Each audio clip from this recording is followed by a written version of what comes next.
I don't know what's been up with the smaller dinosaurs in the Mattel line. The later waves of Dominion and into Dino Trackers have been really, really difficult to track down. I ended up ordering this figure off of Amazon. I'll leave a link down below in the description. I believe this wave is being found at Best Buy. I don't think they've shown up at Target and Walmart yet. Actually, almost nothing has shown up at Target and Walmart for a very long time. A lot of the shelves are still clogged with Dominion stuff. Target's been a little bit better than Walmart. But yeah, I just don't know what's up with these small figures. It is really, really hard to track down. Now, let's go over the package really quick before we crack open this cool-looking Prestosuchus. Comes in the Dino Tracker Strike Attack packaging, beta in blue, Jurassic World logo down here, Dino Tracker logo down here. It is from a water biome. And spin it around, we get a picture of how the Strike Attack action works. And down here are the other figures available in this wave.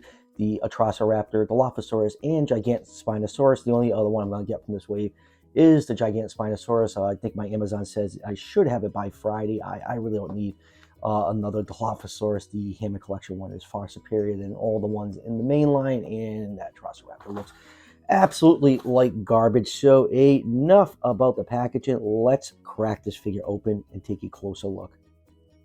And here is the Prestosuchus out of the packaging. I have to say, a really nicely done figure. It's beautifully detailed. Paint apps are sparse, but with the choice of plastic colors and the way it's painted is a very nice cohesive paint scheme. Now, Prestosuchus is not a dinosaur. It's related to that blue one that was very hard to find back in the days of Primal Attack, the Prestosuchus. And it looks very similar, if you saw the movie 65, to the Phaslosuchus, that giant, non-dinosaur that looked like it was bigger than a T-Rex. But yeah, all around a really cool looking figure. I love the big head on it with those big chompers. The action feature works really, really well on this.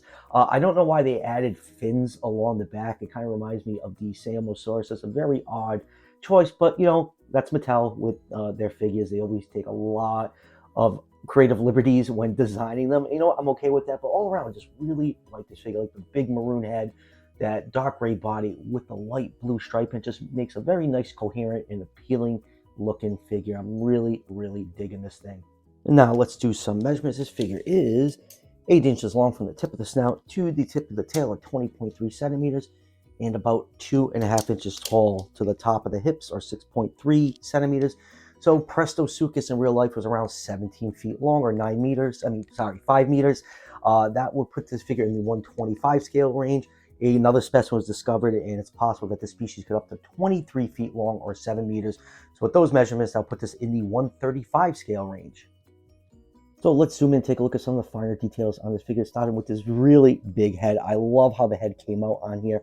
Love the nice maroonish brown color that they use for the head. You have some paint apps that extend past the head to add a nice transition to it. You have these big honking oversized teeth that paint in a yellowish color, and open up the mouth. You can see it's all cast in nice glossy pink plastic. You've got a nice detailed tongue. Let's get the camera to focus in on that a little bit better. Lower jaw is cast in white plastic. You have all nice scale detail all over the figure, and all these little bumps and horns popping out on the snout. And above the eyes, the eye is painted orange with a black pupil, just a little bit of sloppy paint on the eye, and spin it around, the other eye is painted much better. In my experience with the quality control on the eyes, it's always the eye that faces inward of the packaging. Very rarely you see it on the other side, but yeah, just something I have noticed in my buying experience of these figures. Here's a view of the head from the top, and the other side you have a little bit of white going down on the throat. So like I said, not a lot of paint apps on here, but it's a nice, coherent, cohesive paint scheme on here. And then going down to the body, all cast in dark gray plastic, very crocodile looking legs. Prestosuchus was related to crocodiles, a type of archosaur. If I messed that up, I'm sure everyone's going to let me know in the comments. Going down to the legs, claws are not painted on the front feet, and hind feet, pretty typical of any mainline figure. And on the top, you do have these really light blue stripes to contrast with that dark gray, and you have this weird row of a fin going down its back. Very odd choice, but like I said, Mattel takes a lot of creative liberties with these figures. And then going down to the tail, you can see more of that fin and some osteoderms peppered throughout. But yeah, all in all, I think this is a really, really cool looking figure. I just like the aesthetic of it. Definitely one of my favorites in the Strike Attacks right now. And before we go over articulation, I almost forgot we have to pop up the fin right here. So those of you can scan this into the Facts app. And now getting back to articulation, let's get Mr. Camera to focus. Front legs can move forwards and backwards. They are on a hinge, which allows them to swing out. Hind legs can move backwards and forward. There's a locking point to keep them into that neutral position, and you do get a little bit of a hip pivot. Now the rest of the articulation is tied to the action feature. There is a button right here.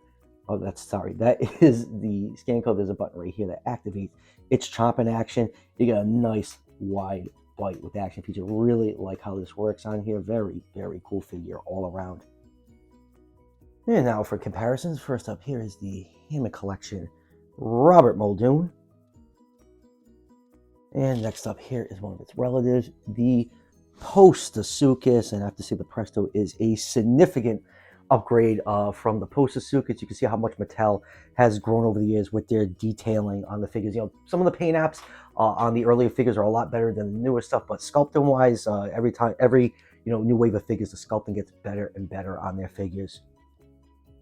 And next up here it is with the Wave 1 Strike Attack Herrerasaurus that did not want to stand for a second. And next up here it is with the Strike Attack Dilophosaurus. And next up here it is with the Dominion Samosaurus. And the Samosaurus, let's press over a little bit, has very similar tail sculpt to the Presto. I guess, any dinosaur that remotely looks like a crocodile, Mattel has to give them those weird fins.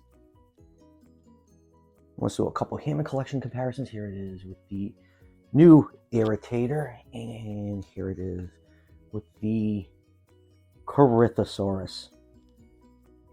And next up here it is with the Dino Tracker Bista Reversa. And let's finish this off with a Rex comparison. Here it is with the 93 Classic Real Feel Tyrannosaurus Rex. So final thoughts on Mattel's Prestosuchus. I really like this figure. It's one of my favorite from the Strike Attacks. I just like the big head on it. The coloration is really nice, a nice coherent color scheme. It's very refreshing to see that every once in a while. Nicely detailed figure, fun action feature, just all around a really good figure in my opinion. Now, like I said at the beginning of the review, I ended up getting this figure off of Amazon. The link is down below in the description. So that will do it for the review. I got a couple more new Mattel stuff coming on later this week. So reviews of those. There will be a special reveal on the channel. I think it's going to be Thursday from another dinosaur company. I think a few that watch the channel probably know which company that is from. And I still got the Holland God Apatosaurus coming in. So a bunch of new reviews will be on the channel in the next couple weeks. So stay tuned for all that. And as always, if you're enjoying the content on this channel, show your support by hitting that subscription button just below the video. Each subscription helps out the channel tremendously, and it's greatly appreciated. And I'll see you guys for the next one.